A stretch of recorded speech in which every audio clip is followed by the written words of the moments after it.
This guy. All right. Welcome to a show where politics is a joke. It's politicking. And of course, I'm your host, Tony King. We have a great show for you today. We will be talking with the state director of the NAACP, McClanahan, about his fight for redistricting here in Louisiana. Also joining us on our panel later, we have entrepreneur and entertainer, none other than Boxx himself. And of course, we have engagement specialist, community engagement specialist, that is, Walter Geno McLaughlin. Hey, you don't want to miss it. And of course, tonight's top 5 is going to be hilarious. So stick around all the way to the end. Trust me, you don't want to miss it. But first, we have to kick off things like we always do. It's time for our Seriously Unserious News Report. Oh man, boy, they hyping here today. I'm gonna get it right this time.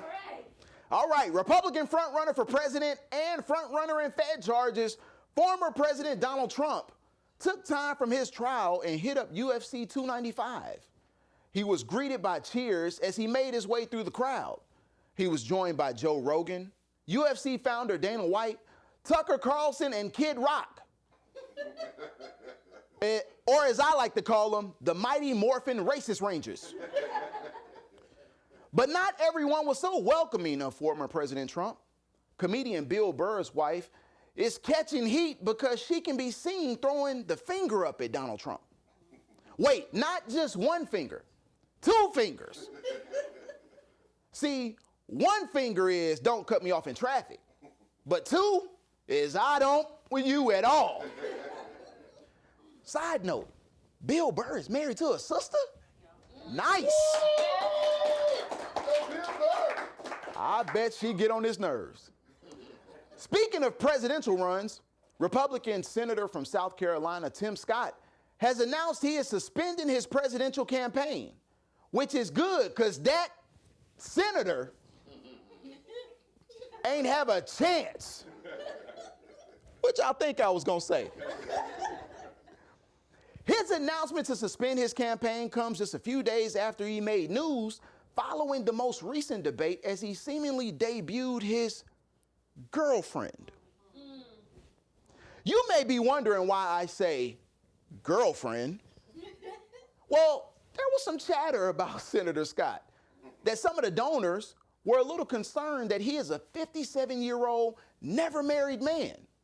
And in the 90s, or as Gen Z likes to call it, the late 1900s, Senator Scott was a, quote, proud adult virgin.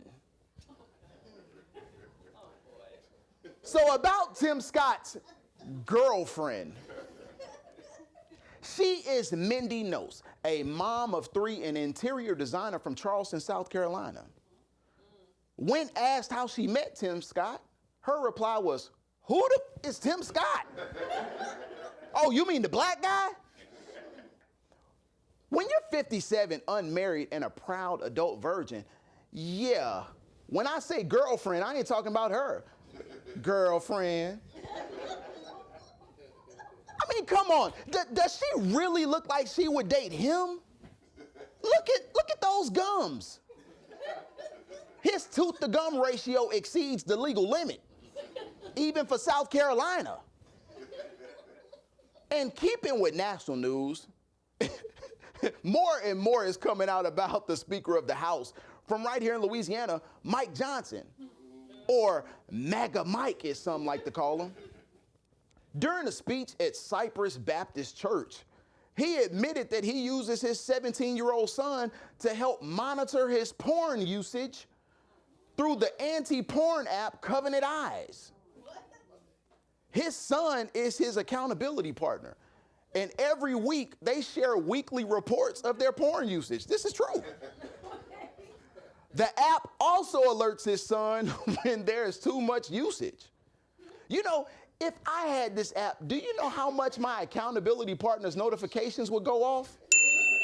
See, there it goes right there. And there's another one. Hey, man, cut your notifications off, man. But I applaud Mike Johnson for having a porn accountability partner. I mean, my porn accountability partner has just one job: clear out my search history and text messages in the case of my early demise. Can't let none of that get out, because y'all would be shocked how much I'm into BBWs. Just saying, I told you. Hey! Staying in nasty, freaky sex news, a Virginia House Democrat lost her seat recently when explicit pics of a sex tape were leaked right before the election. Democrat Susanna Gibson caught a lot of attention when a live stream of her husband on the popular site was leaked and sent to voters. Hey, man, I'm just trying to get some info on, hey, this is for research. Hey, my doggone accountability partner, his notifications going off. Just trying to find out for research purposes. Now, continuing on, bringing it on home here to Baton Rouge, just announced record job growth in a recent report from the Baton Rouge Area Chamber of Commerce. It is being reported that more than 13,000 jobs have been added to the capital city. Give it up for that, yeah.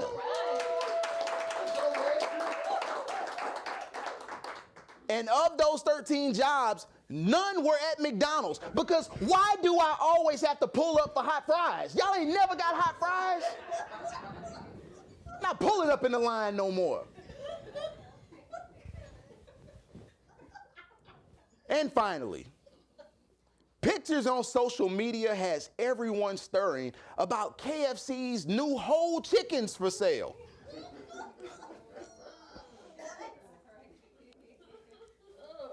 Now, why does this chicken look like it got an OnlyFans? This chicken is sexy. Oh my God. Never have I wanted to eat something so bad as I do this chicken. Hey, man. The chicken got me over my porn limit. Golly. And that's going to do it for today's Seriously Unserious News Report. Stay tuned to find out how you can check out Maxwell and me performing live November 24th at the Smoothie King Center. And up next, we have the state director of the NAACP, McClanahan, is politicking. All right, What's up, beautiful? How you doing? Hey, how you doing? Look, I'm just trying to see if I can get your number. If you interested in me, you gotta show my son some love. Take advantage of our mix and match sale. All floor items 2 for $55. At Fashion Stop, we enhance your wardrobe without breaking your bank. 2 for $55. Located at 8143 Florida Boulevard. Phoenix Air Spa provides its customers with a soothing environment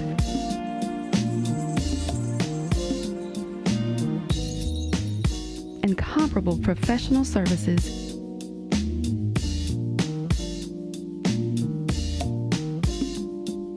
And extraordinary results. Relax, recharge, and re-emerge anew at Phoenix Air Spa, always aesthetically you. best floor manager in the game, I tell you. Welcome back to a show that can't wait for Thanksgiving just so I can hear the Shirley Caesar song. It's PoliTicKIng, and our first guest is the state conference president and sits on the national board of the NAACP. Please welcome McClanahan. Everyone, yes. All right. Fresh from the fight, man. And right on cue, you got your NAACP shirt on. And I didn't even tell you to do that. I sure appreciate it. So, you guys have been pretty busy here in Louisiana. We've been making national news. Of course, everything going on with the state redistricting and adding a district. Tell us a little bit about the fight that's been going on. Well, we believe that once the census was done, the census, as we count bodies every 10 years, once that was done and tallied up, we realized that we were more than just a quarter of we were a third of the population of the state of Louisiana. Yes. And we have the congressional seats. We need more than one because you add them up, divide them by 3. Yeah. You need at least get 2 seats. At least 2, but what's interesting now is that the way that the maps are currently seated, right? We have 2nd District that runs snaking all up through from New Orleans, even all the way through the parishes, a couple of parishes all the way through North Baton Rouge. Let us know why that's so important for us to have those 2 districts, not just because we're a third of the population, but what could someone from the river parishes or New Orleans or Orleans Parish have in common with those here in Baton Rouge? Well, if nothing else, we believe that people that look like us represent us better than people that don't. Let's understand, because they understand our culture, our fight, our struggles, our wants and our wishes. But there's what you call commonality in all of this. Is that for one, we like going to the classic. We like Bourbon Street. Certain cultural things. We like LSU. We like Southern. Yeah. Those things we have. I noticed you didn't say Grambling. I ain't gonna say Grambling. But then I say, no. Yeah. Right. But those are things we have in common. And so we want to keep those things that we have in common together, because I'm from North Louisiana native. Okay. And so there's some things from North Louisiana that we have in common that there's not germane to South Louisiana. Right. The names are different. If North Louisiana, if you say your name was Fontenot, I would call it Fontenot.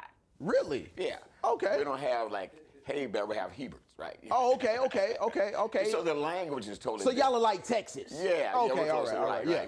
But we're greater than Texas, right? I wouldn't go that far. The best thing that ever happened to. So the process says we want to keep those things together, and so for us, not only I need to be transparent. I wasn't a fan of the way the lines were drawn the last 10 years. Okay. Because I believe that Baton Rouge needed its own congressional representative. We didn't need to be tied into Orleans. Yeah. But they did it, and we're gonna make the best of it because I love Troy. Troy's a friend of mine. And so this second seat, this next black seat, will cover from North Baton Rouge on up through the eastern arm of Louisiana up into the Tensas Parish area, the Delta. Yeah. And because there's somebody said, what do we have in common with them? But we have a lot in common with that. Yeah. Because a lot of people from that area came to Southern to go to school. Yeah. And they come to see the Saints because you'd rather go in Mississippi, come back out, you'd be right back in Louisiana. Exactly, yeah. So there's a lot we have in common, and so we want to keep that coming out. But what it's going to do is going to eliminate some of the seats, some of those persons that live in Julie Letlow's area, Garrett Graves area. We're going to break that up. Now, I have a question because you brought up Troy. And of course, you're talking about Representative Troy Carter for District 2. There are some who have concerns that maybe he might be affected with the current way that the maps are drawn now. Do you think that may be the case? You never know. And I tell any politician, it's up to you to get the voters out anyway. Hello. Don't try to say. Don't blame it on the district. Right. Yeah. No. Yeah. He needs to go out and he needs to engage voters all the time. Yeah. Not just during election season. Right. And so when I said, have you talked to your people? Yeah. Don't talk to me. Talk to the people. Talk to them. Right. Then you ensure to give up because we're no longer going to let them pack these districts anymore. Yeah. If you can't win with 55% of the vote, you don't need to win anyway. Exactly. Because you need 50 plus 1. Yeah. Yeah. And so they're hinging on packing so that they are sure of victory. But you got to touch the voters. So based on that, who do we think may be, if they're going to break up Garrett Graves' district, the District 6, and of course Julie Ledlow's district, then who do we think is going to be able to step in and take advantage of that and say, okay, I'm going to be the one to step up and run? I don't know, because you've heard. I tried to get that out to you. You see, I tried to sneak it by you. But let me tell you this: I've told those if you were not part of the fight, you don't need to benefit from the spoils. Okay. If you had nothing to do, if you didn't go to no congressional hearing, if you went in the street at the town halls, you don't need to be hollering, I want to run for this seat, because I'll be hard to know your ass. No. You. He in the fight. Fresh from the streets, boy. No, you good. But so with that, those concerns, we can throw those concerns aside. And of course, you being primarily, a resident of EBR and now getting that, how do you feel about now EBR having their own, if that is the case? Because it's still going through the court system. Right. If that is the case, how do you feel about that, having a representative that is more in line with, Because New Orleans and Baton Rouge, they do have, it's same, but it's different. So Right. how do you feel about that? Well, I'm glad because, you know, you have two major cities. Yeah. In New Orleans needs its own, Baton Rouge, because even though we are 70 miles apart, it's like we're two different worlds too, though, man. Yeah. You know, New Orleans is a bit more progressive. Yeah. You know, Baton Rouge it's the seat of government, but it moves slow. Yeah. Yeah. And, you know, and we have the hand of the master controlling it. Yeah. It's dollars. Oh, right? I like how you said that. You ain't, man, speaking truth to power today, Man, okay? and so what we have to do, man, is at some point in time, got to mix that stuff up. Yeah. I'm use a marble analogy. You know, you throw the marbles up, man, and when they come down, I'm going to snatch them all. Yeah. At some point, we need to do that because we've earned the right to control our own destiny. Now, also in what's going on with NAACP, we also have the fight for voting rights. Tell us a little bit about what's going on with that. Well, you know, since we got the right to vote, somebody's been trying to take it away from us. Ever since we got it, I wear a vote shirt every day. Every day. I don't want you to see Mike, I want you to see what my shirt says. Yeah. Right. Read that. Yeah. And then we fine. Yeah. Not only read it, but do it. Yeah. Because I've looked at, I've been out here a while, and the greatest weapon we have against anything is the right to vote. Yeah.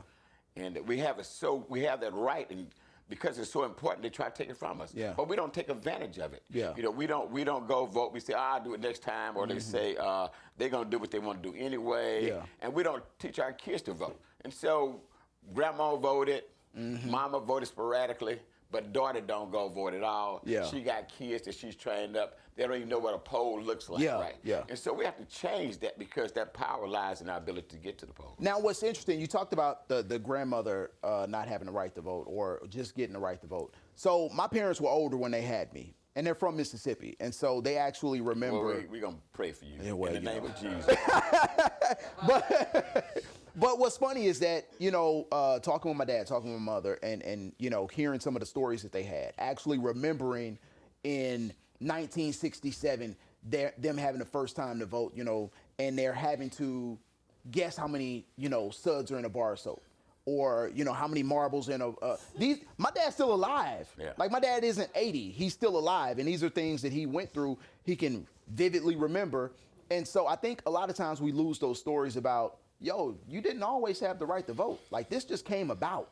And so you have a whole generation of people who were first-time voters. If you were born after 1965, you're like a first-time American. Oh, yeah. Because you got all of your rights to vote, you know, all of your rights as an American citizen. And I think that we spend so much time attached to other things that tell us other than, yo, you didn't always have it. You know, I was sharing with one of your next guests that what we're going to start doing is sharing with people what would happen because we don't vote now. So we're creating a video, it's going to come out soon, that shows overcrowded jails and prisons, that shows closed schools and closed shelf food on it, you know. They need to see that that's happening. And when you talk about martial law, they need to show that the freedoms that we take advantage of now, we take for granted. We need to show that those things were given, but they can also be taken away. Yeah. And we're going to show them not having that. And I'm going to tell you what's so crazy. I'm going to go so far as to say not necessarily taken away, but we give them away. That's a different type of power and control when you can convince people to give it away. Now, real quick before we get out of here, you know, the NAACP has been around for... Since 1909. 1909. My God, that's a lot of years. What do you have to say to those that say, okay, that was 1909, we get it, but it's 2023. How is it still relevant? What do you have to say about that? Well, I tell them look at the television. You know, look at politics. Who controls your ins and your outs? Yeah. Who controls your money? Who controls your education system? Yeah. Who controls your health system? Your health care system. I get calls every day. I would love to be put out of a job. I would love to not travel and be. Don't say that too loud, because I'm barely holding on here. Hey, Mike, don't speak for me. I don't want to get put out of this job. Go ahead. But you know, the reality of it is, if it's not affecting you now, keep on living. It will. It will. And you don't get involved until it affects you personally. Right now, it's your for and no more. But keep on waking up. It'll be at your doorstep. So how can we get involved in the fight? Okay, become a part of the oldest and the boldest, the most loved, the most hated, the most cussed and discussed. There we go. Most feared and revered. There we go. Civil rights organization in America. We are the NAACP. There we go. You heard it from his mouth yourself. Get involved. We have ways for you to find out how. Hey, Mike, thank you. Hey, appreciate it. Stay tuned. We have more on the way right here. It's politicking, y'all.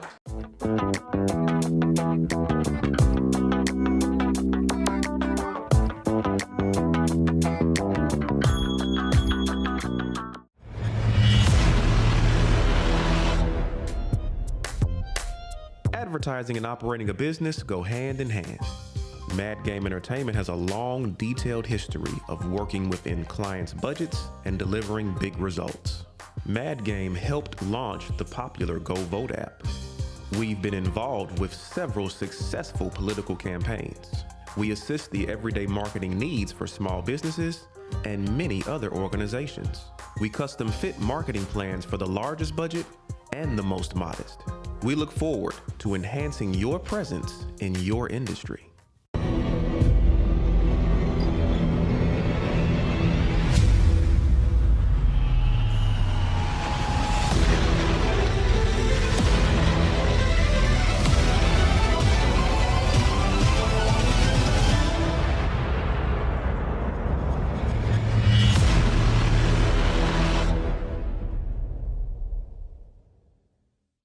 Wow, what's up? This is your people, Manny Fresh, and you watching Mad Game Entertainment. You heard me?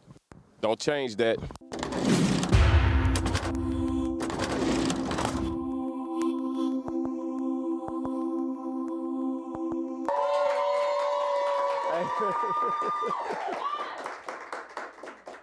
This guy, man. Welcome back to a show that is warning you for Thanksgiving. If you can't play spades, don't you sit at that table. It's politicking. And speaking of Thanksgiving, I am performing with Maxwell November 24th at the Smoothie King Center in New Orleans, and you have a chance to be there courtesy of the Southern University System Foundation. Scan the QR code on your screen right now, and you will register to win, and we will announce the winner via IG. So, good luck. So do it right now. Scan right now. Hurry. All right. Okay, there we go. All right. Recently outspoken women's soccer star and purple hair enthusiast Megan Rapinoe played in her last official soccer match before her planned retirement from the sport. 6 minutes into the match, she went down with a lower leg injury. It was later discovered that she tore her Achilles. Following the match and post-game press conference, when speaking about her injury, Rapinoe made headlines by stating, quote, "I am not a religious person or anything, and if there was a God, this is proof that there isn't." Now, why you want to go and bring God into this? You believe there is no God because you tore your Achilles in your last ever match? You have spoken in favor of abortion. Maybe this was God's punishment for you because you okay with killing babies. After all, he did say vengeance was mine. God might play the long game. Who knows? And for the record, let me state, I am a man. So I stay out of the debate on what women should do or could do with their bodies. Plus, I ain't trying to get canceled.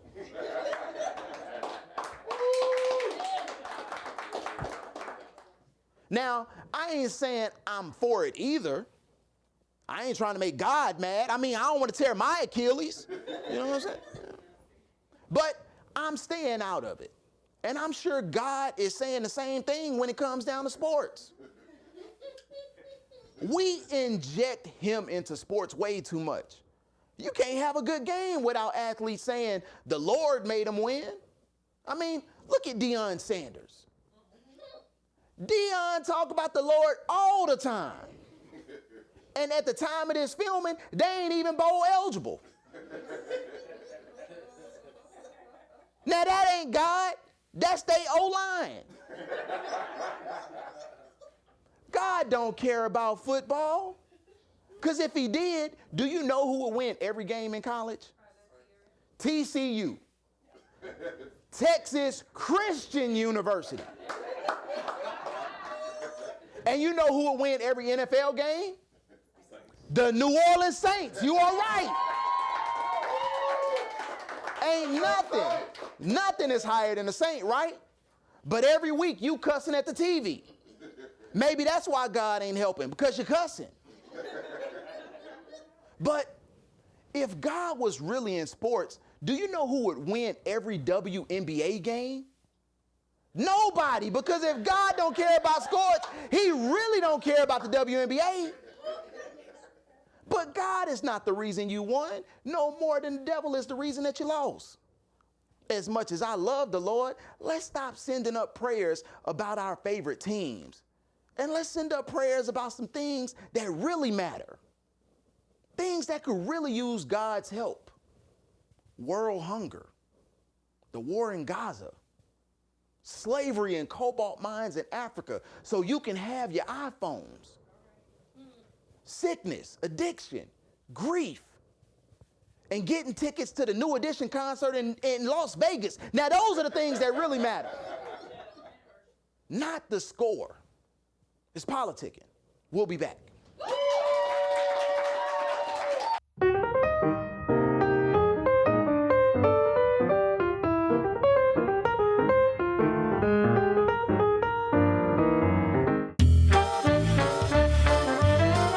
Staff and faculty treated my kids like they were their own. Shiloh is a place where, you know, your kids can come and be themselves. The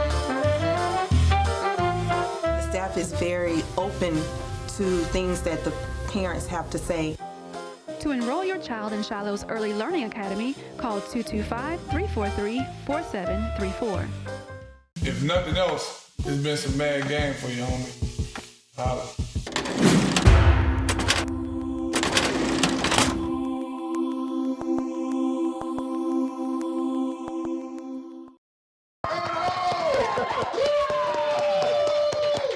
Boy, I tell you. Best in the business. Welcome back to a show that is wondering who in the hell is keeping fruitcakes in business. Every holiday season, I tell you, man. It's politicking. And of course, it's time for our panel. Our first guest is a community engagement specialist who has worked to get out the vote campaigns in various sectors and has also worked in conjunction with the Power Coalition, along with being a major advocate for police reform. Welcome, Walter Geno McLaughlin, everybody. And our next guest is an entertainer, entrepreneur, and you know what, a positivity advocate himself. Give it up for rapper Boxx, everybody. 2 X's. 2X. All right, how are we doing? We're blessed. Man, we're good. Blessed. Hey, that's what we say, blessed. Yeah, you know, blessed, man. And highly favored. Yeah, absolutely. All right, absolutely. All right, man. Hey, you know what, man? You're going to win. The Lord is on you. All right. I receive that.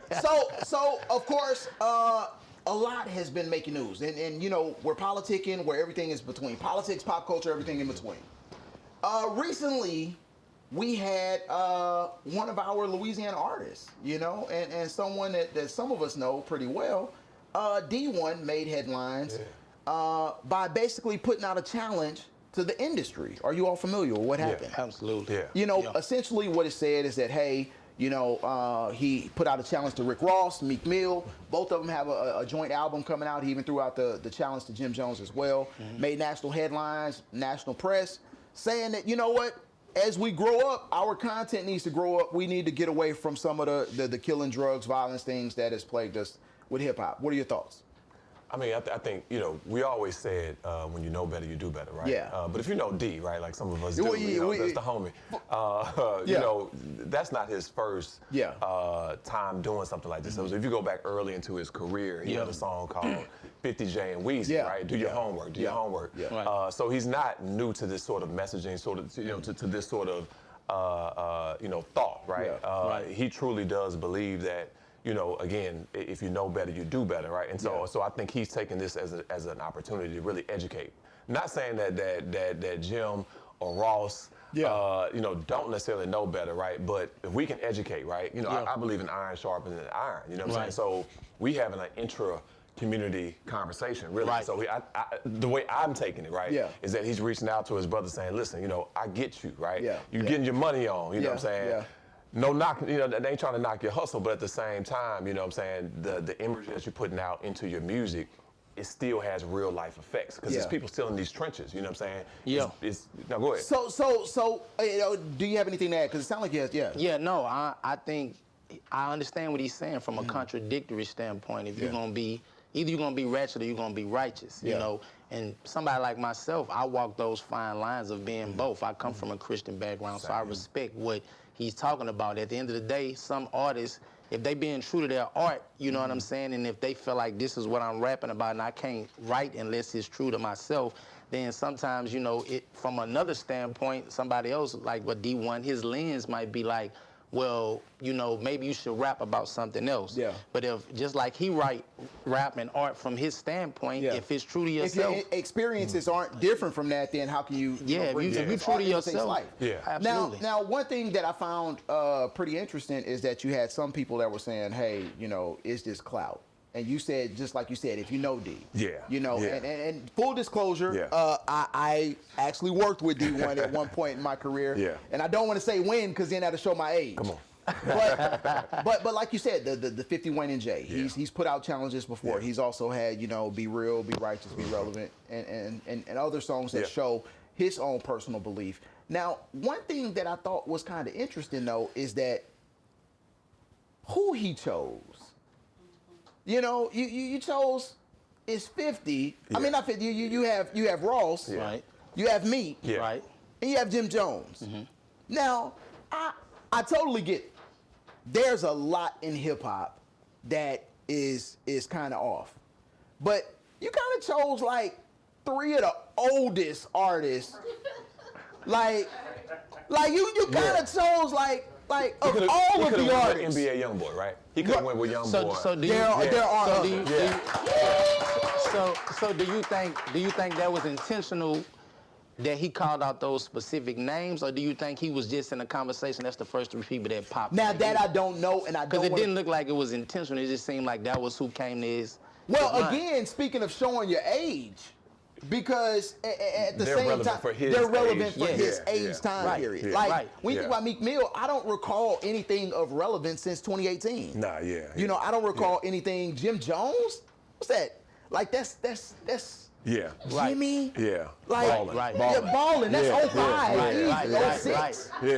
You know, like, there are plenty of other artists. Like, if it would have been a younger artist with a D1 type of audience, they would have said the NBA. Well, the thing is that do I believe that there are artists who promote very foul lyrics that some young people may want to emulate? Absolutely. Do I think that those young people are listening to Rick Ross, Meek Mill, and Jim Jones, who all have adult kids? I'm gonna say this. First of all, I don't want no smoke Jim Jones, because you know based on his response, he know people in Louisiana. He said keep his name out your mouth. You know what I'm saying?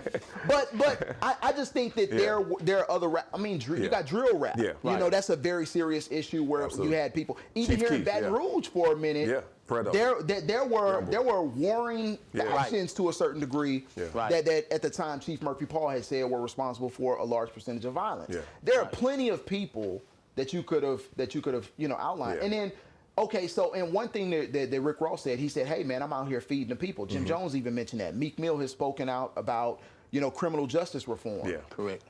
Now, does what you do in your private life kind of absolve you of what you preach about in your music? Nah, not to me. Right now, what I'll say is this, right? I do think that D's approach could have been different too, right? You know, I would have probably done a pull aside, right? Let me hit you up on the phone, you know what I'm saying? And try to kick it with you. Try to kick some knowledge with you, because if you know people from places where we come from, right? They're not necessarily going the most understanding or accepting to especially a comment out loud. Absolutely, right? And you know, in front of the world, right? They're not going to necessarily receive that the right way. And so I think the best approach, considering the audience, is that he probably should have hit him up on the phone, reached out to his people, and then had a conversation. And that was one thing that Jim Jones kind of spoke about, was like, hey, you could have called me. Absolutely. Pick up the phone. And it's what you call it is putting the medicine in the candy. So as an artist that's making secular music, you want to make sure that, hey, you might know me for this over here, but then because the spotlight on me, this is also what I do. So what if Meek then got people free from them listening to his street music.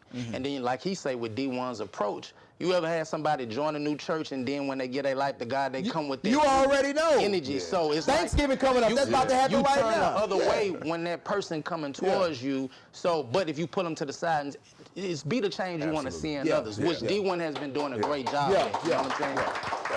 And one thing I can applaud D1, because I don't want to make it seem like we're coming down on him again, you know, but one thing I can applaud him is that he's always been consistent. He's been himself. He's been himself. Yeah, you know, college graduate. Yep. I remember when he was teaching at Baker Middle School. I actually went because he asked me to go one time, you know, so I remember these things, you know, being able to speak about, you know, okay, I paid off my student loan debt, which is a very real, relevant issue. Absolutely.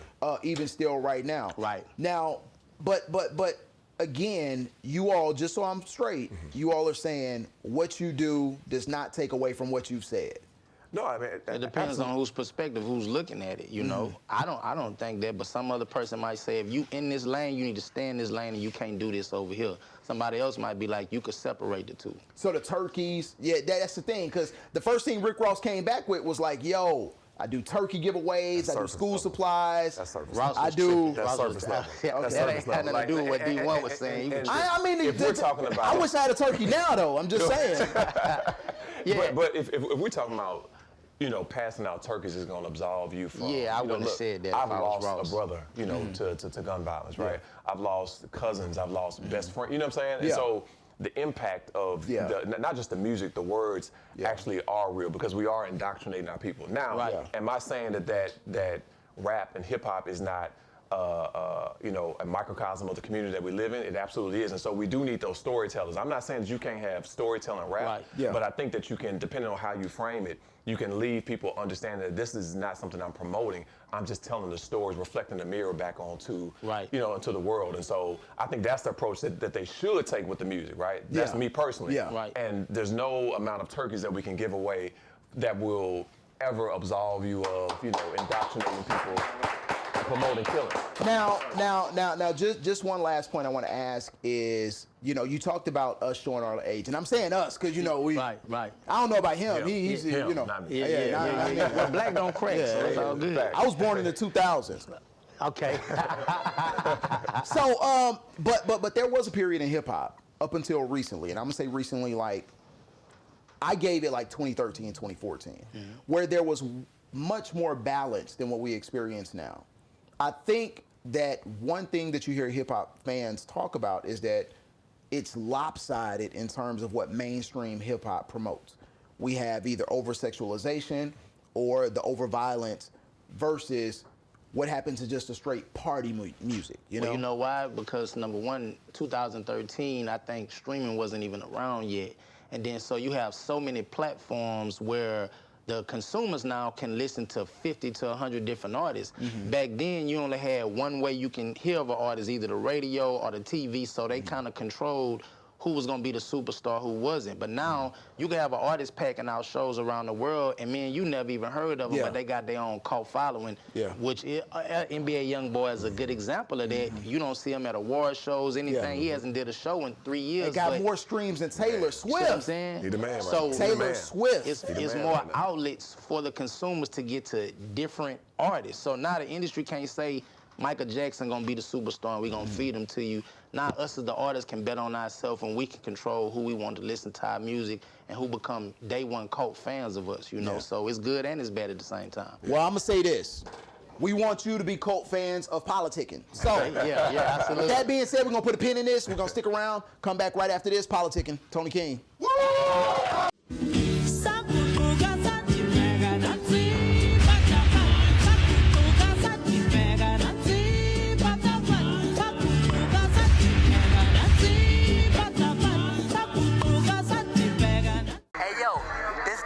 The one-man army, better act like you know, Mr. I hope they hear me. Shout out to Mad Game Entertainment.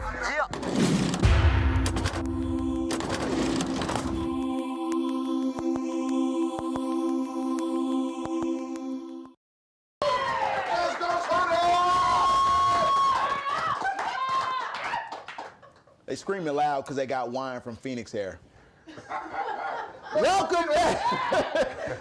Welcome back to the show that has a full cart on Amazon but ain't got no plans of hitting that buy button. It's politicking. I'm here with Boxx. Right. Geno. Can I call you Geno? Is Absolutely, that the, you know, absolutely. because I know you as Geno. I don't want everybody call you me. know, I don't want to, That's you what know, mama called me. yeah, I want to, you know, mess up the professional name, That's the all actual, good. you know, community organizer It's and all good, man. and activist, Yeah. and, you know, fighter for rights. Hey, man. You know, you got to be serious. You know, so Yeah. we just finished talking about, you know, the responsibility of hip hop in our modern day society. But this is politicking, so it's politics. We have to bring it up. Right now, everybody essentially is gearing up. Even though we haven't even got to the primaries yet, everybody's already gearing up on who we think and know is going to come down to for the presidential election next year. Biden versus Trump, part 2. Over it, man. Over it. Okay.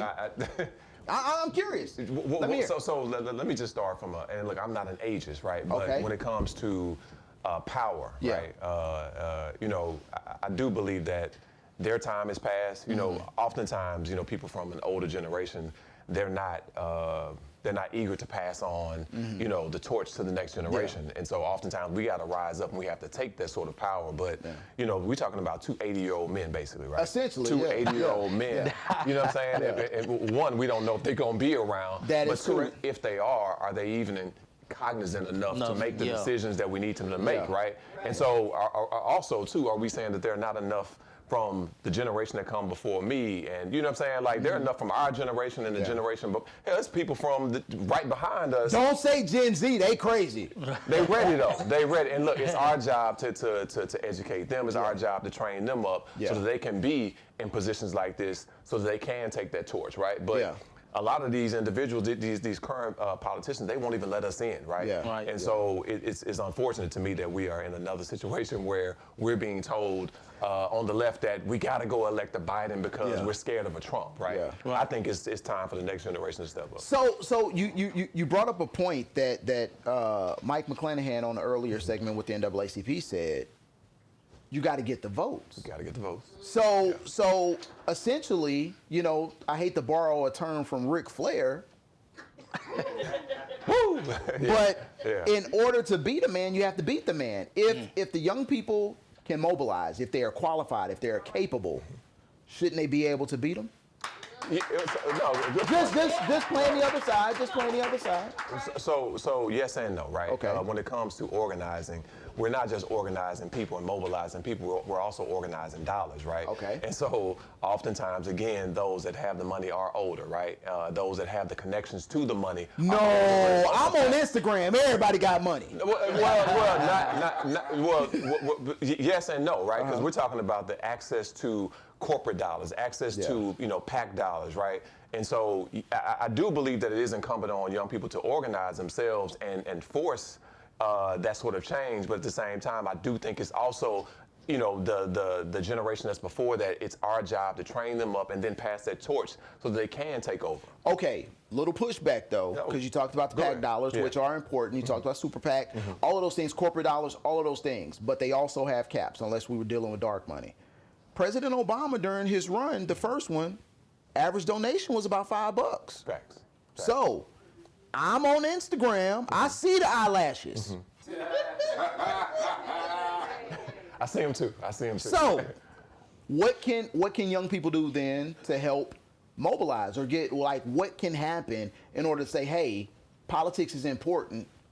We need donations. I mean, I think politics starts on a local level. All politics is local, right? I believe so, yeah. And so if you start there, right, and then you kind of, you know, build that radius around there and grow your sphere of influence, then I do think that you can tap in. It's just that, you know, power is. I was about to curse, but power Don't is cuss. something. No, we trying to make it back to season 2 and 3 now. We just signed it.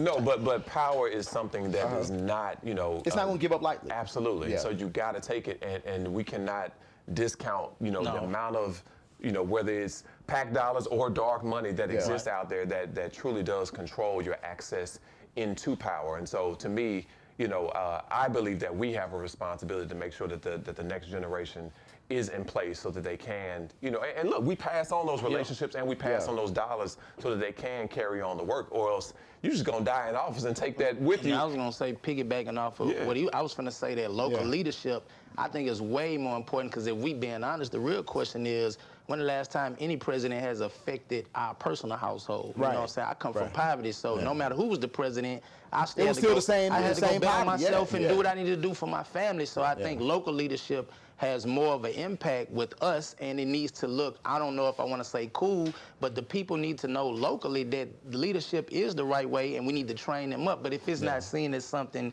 that I need to go mess with, then they stay to their devices. You know what I'm saying? Okay, you said you said something that's very good, where you talked about, you know, making it look attractive, making it look cool. That's all Diddy did with the music industry. He made being a CEO look like it's a lifestyle. But here's the thing: politics ain't cool, and sometimes it takes, you know, going and off elections and things like that. You talked about all politics is local. You're absolutely right, because you have the school board that controls in most cities more money than the actual city budget. But how many times do we vote for school board? How many times do we even know who our school board rep is?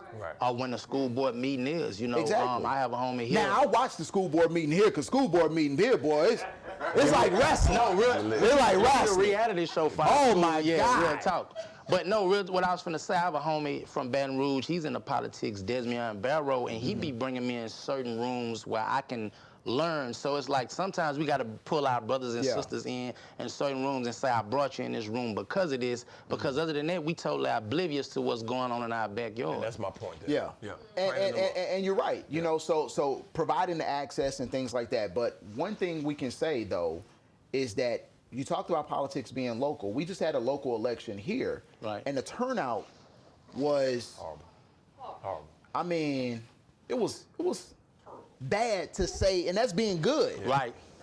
What do you think the reason was for such a low turnout for a gubernatorial election and a state election where you had, you know, state representatives who are responsible for things that actually affect us? What do you think the reason for that low turnout was? I think what you just said, like, people need to understand, if I don't go vote, how does this actually directly affect me? Because if they can't make a parallel to that, then it's like, why go vote? Because whatever I'm dealing with, good or bad, is still gonna be based on me. But if somebody told him, hey man, if you don't go vote, then your kids might not be getting this in the public schools or this, then it's like, oh, I didn't know that. So then they go and vote. So you gotta make it simple, because let's be honest, even when we go in there and vote from a ballot standpoint and they asked us those questions be worded crazy. I'd be confused. So why would I even go vote if I don't understand the question? Why would I go vote if I don't understand who I elect or not elect, if it's how it's going to directly affect me and my children? You know what I'm saying? So, speaking of low voter turnout, there was a national election recently as well. And one thing that came out from that national election and from polls following that election, not only was there low voter turnout for the Democratic Party, which is a traditional stronghold for black men, but a recent poll also showed that Donald Trump amongst black men is only 3 points, polling 3 points behind President Biden in a potential, you know, election. Right. What do you think the reason is that black men, according to these polls, are turning away from the Democratic Party where they've traditionally been? I think, you know, it's a couple things. First, them stimulus checks, right? We got so used to them. Come on, you know, look, I'm reading you're on social media, right? I'm on now. Comments, and you see some of that ignorance kind of, you know, penetrating, you know. Yeah, it was stimmy season. Everybody, they think stimmy season. That's crazy. I ain't never heard that. They said they want a Donald Trump check, man. But you know, again, you can't take. You can't let that bait and switch, you know what I'm saying, affect the way that you actually do. You got to be able to vote in your own interest, right? And so, and don't get me wrong, I'm not trying to cape for Biden, because he got his own issues, right? We see what's going on in Palestine right now. We see, you know, some of the other things that look.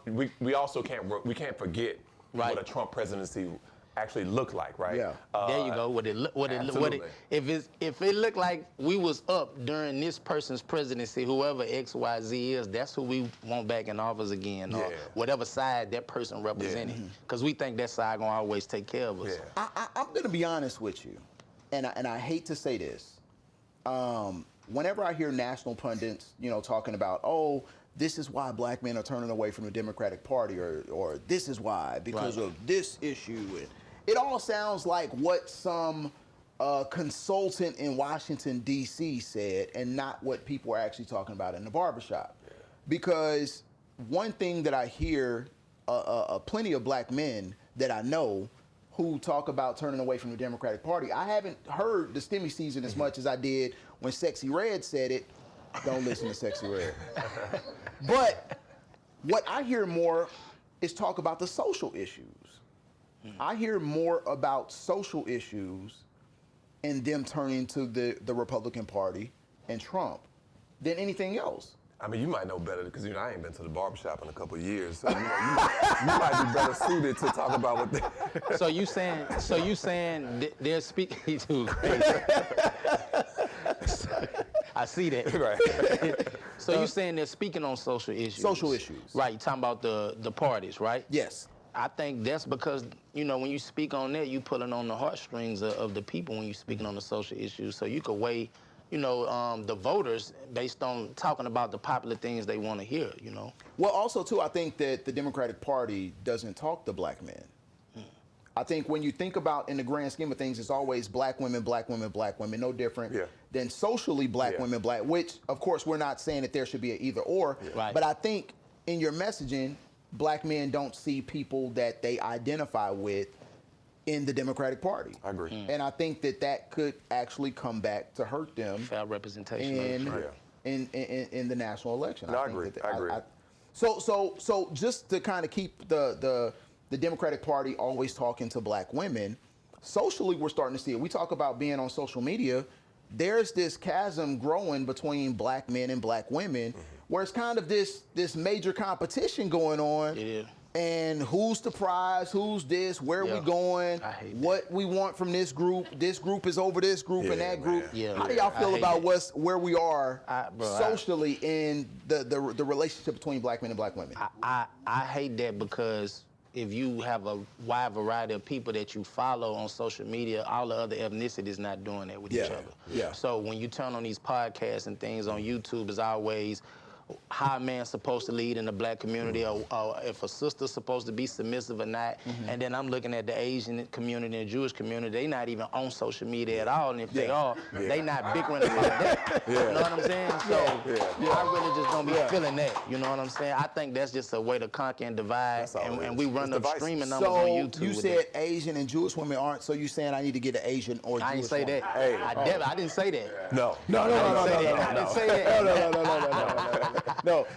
But before we get out of here, I want to thank you all for sitting in with us. Real quick, tell us where we can get your music. Boxx_Hungry on Instagram. You can just Google Boxx the Hungry Genius and everything will just pull up. 2 X's. Yeah, Boxx with 2 X's. Boxx with 2 X's. Where can we get that jacket at? Man, it's kind of nice. I got this jacket from Express. I can't fit it then. At Tank Outlet Mall. Don't worry about it. They ain't got big and tall sizes. Geno, what we working on, man? What we doing in the community? I mean, listen, we're always doing something. Right now, currently trying to help and assist, families that are impacted by the Brave Cave. Yeah. Speaking of school board, I actually am leading a lot of their community engagement work. Get them to come on the show. They running from me. I got you. There we go. I got you. CeeDo coming. But, still doing, uplifting black businesses through the Eat Black BR. Last year I was working with Mike around redistricting. Yeah. We're always doing something. Yeah. I'm probably forgetting 100 other things, but we're always working on something, just trying to make sure our community is safe, hopeful, and God, I don't want, You almost said it. I almost said it. But trying to make sure that we safe and taken care of, man. Well, there you have it, man. Thank you so much for joining us. And hey, we still have more on the way right here. Top 5 coming up next. Thanks to my panel. Hey, check them out online. We'll be back. It's PoliTicKING.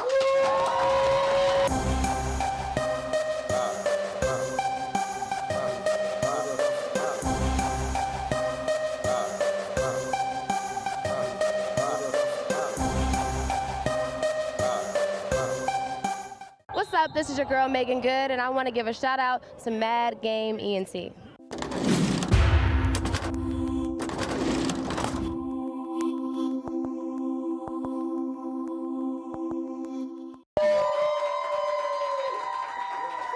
ain't got much longer. Oh, y'all made it. Y'all stuck around. Welcome back to a show that is so irreverent, it is politicking. Recently, presidential candidate and noted anti-vaxxer Robert F. Kennedy Jr. was seen walking barefoot on a plane to the bathroom. Of all the places you go barefoot, you go to the bathroom? This ain't your house, man. Now, I don't want to be all racial, but you know we would never do that. I don't know what his plane done been. Hell, black folks ask for plastic forks at the Waffle House. Why? Because we don't know where that fork done been. She said, and do. See, it's things like that that black folks don't do that white folks do. Which brings us to tonight's Top 5. Top 5 things that white folks do that black folks don't. Let your dog eat off your plate. And I don't mean just like give it some human fuel. I mean you actually let the dog eat off your plate. Coming in at number 4, top 5 things white people do that black people don't. Cuss at your parents. And live to tell about it. Now, don't get it twisted. Black folks sometimes do that too. But they just don't live to do it again. Hell, I gotta go to a balloon release next week for my cousin who cussed at his mama. Damn shame what she did to his skull. Coming in at number 3, top 5 things white people do that black people don't. Go to farmers markets early on Saturday mornings. I mean, don't get me wrong, we go too, but Saturday mornings are reserved for cleaning up and playing Anita Baker at the loudest, most ignorant levels possible.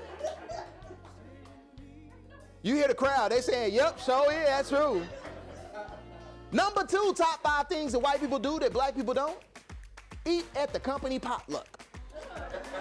Nope. Nope, nope, nope. We don't want none of your triple bean dip. And if you want to know why, just go back to number 5. And coming in at number 1, top 5 things that white people do that black people don't. Stick together. That one hurt. And that's going to do it for tonight's show. Special thanks goes out to Mike McClanahan of the NAACP. We have Geno McLaughlin and, of course, Boxx with 2 X's. Remember, catch his music online. And remember, I'm performing in New Orleans with Maxwell November 24th with the Southern University System Foundation. Get your tickets today. And I will be in Chicago at Riddles on November 30th. Yeah. Oh, man. That guy. Follow me on all social media. And until next time. Oh, y'all on spot on. Why Johnny sound like the beginning of Party People? And with that being said, I had to do it. All right.